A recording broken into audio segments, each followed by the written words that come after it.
my name is Jackie Muse, and I am the Shastri here at the Atlanta Shambhala Center. We'd like to tell you a little bit about the early days of the Atlanta Shambhala Center, how it all began. So back in the mid-70s, I lived in Austin, Texas, at a Dharmadhatu that is the Shambhala Center now there. And at that time, Chogyam Trungpa traveled to San Antonio. I think that was in '74. And we all went to meet him.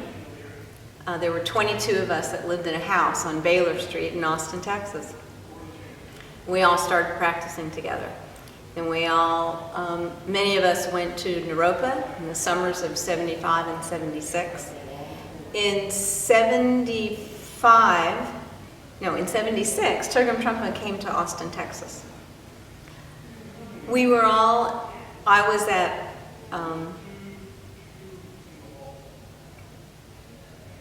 I lived in Boulder the summer of 1976, and after, I also did a Dhatu that summer. And when I went to take my Bodhisattva vows, I saw Chogyam Trungpa, and I told him that I was going to SMC. Then after that was over, after my Dhatu was over, I was in Boulder and I was at a party, and Chogyam Trungpa was the guest of honor.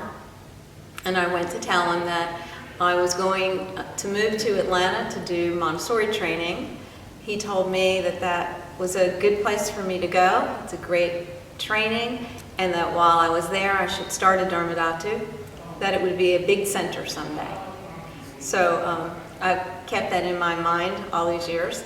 I arrived here with a boyfriend of mine, Ron Lukács, and we met up with George Lemery and Bill Pulling and a couple other people.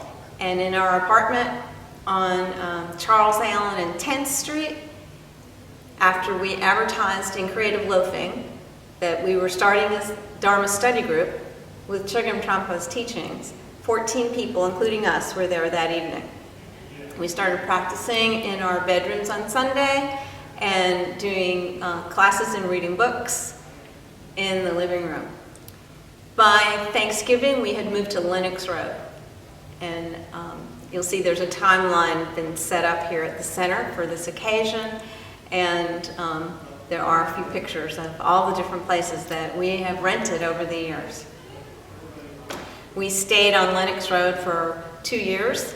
We had our first teacher that came from Boulder was Marty Janowitz, who lives in Halifax now. He's an Acharya. And we had some other teachers come through during those first couple of years. Then we moved to 2808 on Peachtree, across from Fellini's in Buckhead, near the Phillips Cathedral. While we were there for 2 years, I think. Yeah, I think we were there for 2 years. Dr. Jeremy Hayward came, and Richard Haspray, who is the director of the Abbey in Cape Breton, came, and several other teachers.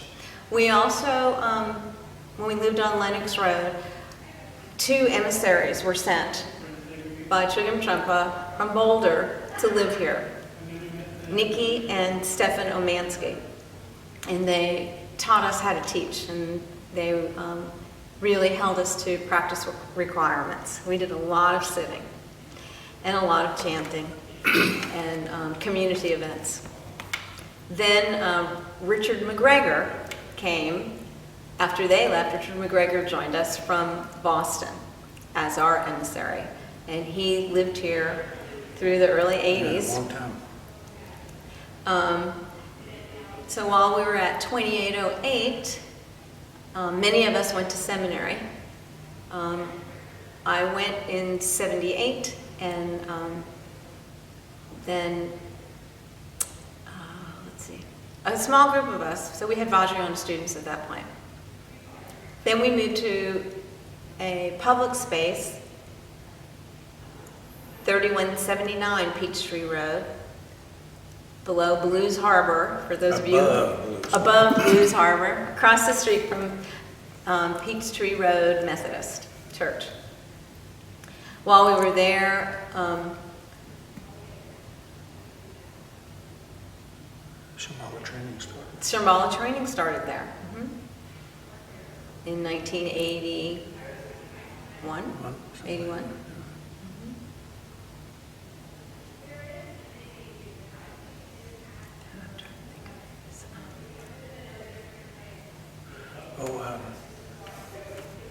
The regent, Ursula Tenson, was the first teacher in that space. Was the first teacher in that new space, yeah. And Alan Watts, no, not Alan Watts, who am I thinking? Allen Ginsberg. Allen Ginsberg also was there. Came, that was great. Yeah, wonderful. Keith and I got married that year when the regent came. So did Kathy and Harry Tate. So we have some pictures of that on the timeline too. From 3179, we moved to Morningside on North Highland. I don't remember the cross street. We were in a house then. And at that point, Sacred Music, Sacred Dance came to town, and we hosted the monks and the Rinpoches that were on that tour. And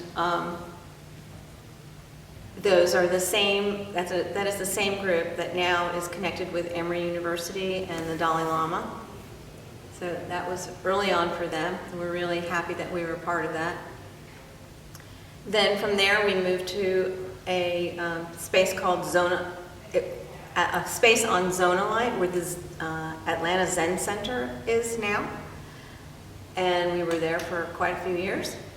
And then Kara Thornley came back from 3-year retreat and said, we need to buy some land.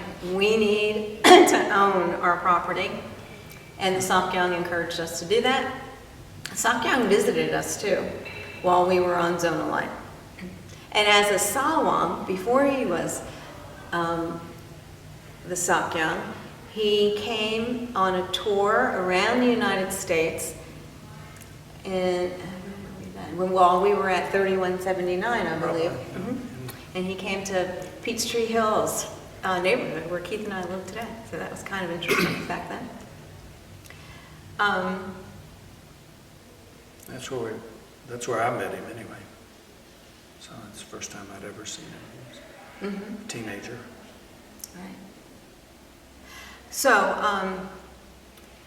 people left us money, gave us money from their retirements, and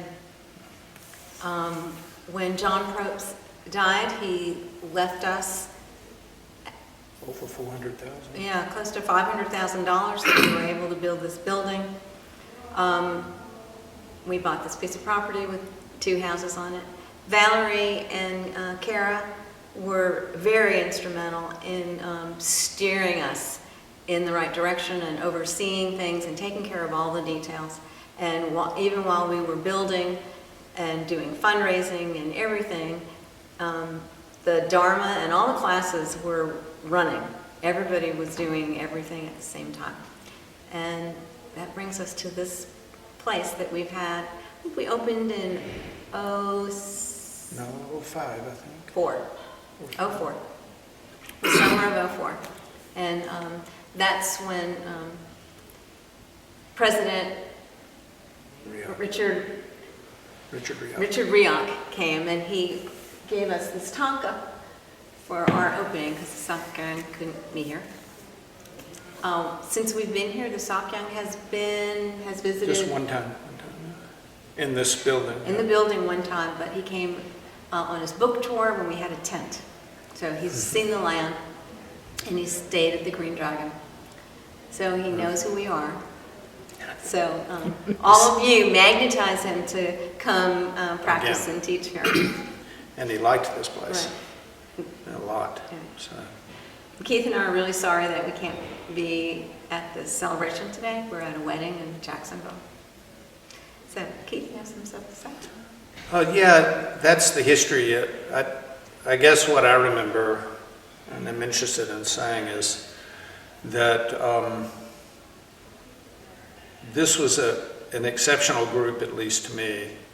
I started meditating early 70s in another tradition, and then read Meditation in Action by Chogyam Trungpa, and then that seemed to change my whole direction for my life. And then the very next year, I think it was summer of 1977, I came with a friend to the house on Lenox Road that Jackie's talking about, and because there was a class, maybe a Battle of Ego or something like that was scheduled, and I had seen it on a poster, and I knew who Chogyam Trungpa was, and I came into this big 2-story house and felt very warm, and a very pretty young lady greeted me, who I later married. She didn't understand anything about meditation. She taught me to meditate with my eyes closed, and I told my friend Tony, Okay. she said, oh yeah, with the eyes open, and I told Tony, I says, they don't know how to do it. And so what impressed me from the beginning was the people, and that they were committed to kind of waking up and looking at their own mind, and there were these cushions, and they were always out on the floor, and meditation was very central. And as Jackie said, there were 2 emissaries, Stefan and Nikki Omansky, and they kind of laid down the law. This is what we're doing. We're going to practice meditation and understand our minds. So there was a very kind of strict and strong schedule that we had to meet. We had to practice all day, 3 times a month, 3 days a month totally, and then we had like 30 hours of meditation that we had to mix in with that, and people did it, and they recorded it. And I was just real impressed with, I guess, 2 things. First, the warmth of the community. They were so welcoming, and I didn't ever want to look anywhere else. And the second thing was the commitment that they had, and the amount of sitting practice that we did as a community at the beginning is very exceptional. And I think both those things are what has made this community be a success, is that the people are very warm, and we're learning more about being that way and compassionate, but also that people are very committed to learning about themselves and doing their practices and sharing that with other people. And that is, I think, kept us going from the beginning, and I think in a way is responsible for the very good fortune that we had with the donations and finding this wonderful place. And so I don't think that things have changed in a way. I think that we're going to continue, and that there are young, new people teaching now, and it's very inspiring, and they're very good. And I feel like they know in a way more than we did when we started, because they come into a more mature community. And so I'm very excited about how it's going to be. And how many years is it? 40 now? 40-year anniversary? Kiki! So, Ashe, La Gilo, Taksin, Kyundruk, Diarkay!